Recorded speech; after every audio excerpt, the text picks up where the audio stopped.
Well, hundreds of workers are set to lose their jobs after aluminium refinery Alcoa announced its plan to shut down operations in the WA city of Kwinana. Joining me now live is Resources Minister Madeleine King, whose electorate encompasses Kwinana. Minister, thank you so much for joining us. Alcoa has been under pressure for years. Should the federal government have sought to intervene and help the company to try and prevent this closure? It's good to be with you, Danica, and hello to all your viewers. The thing is, this is a commercial decision. The Alcoa refinery at Kwinana is a 60-year-old facility. It's faced many challenges over many years. Of course, that is no consolation for the hundreds of workers that will be affected by this decision of Alcoa, and of course it affects their families greatly as well.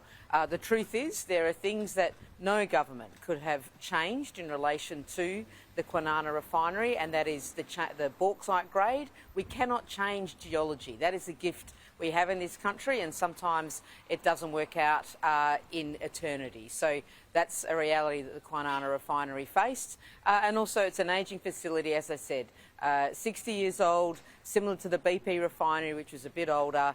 These two refineries have been the bookends of the Kwinana industrial area. They have driven economic development of this state for those 6 decades, but refineries cannot last forever, sadly, and that is the case at the Kwinana refinery for Alcoa. Alcoa had asked for better quality bauxite, but it was plagued by delays and red tape. What could government have done to try and move that along?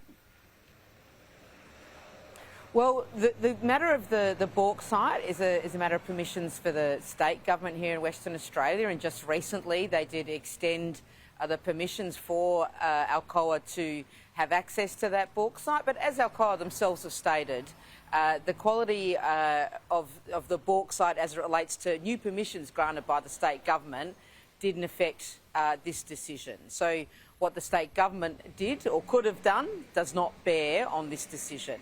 And that, again, is no consolation to the workers and their families affected, or indeed to the communities of Kwinana and Rockingham, where I live, that will be affected by this decision. What is the impact on Australian supplies of aluminium and alumina now by this decision?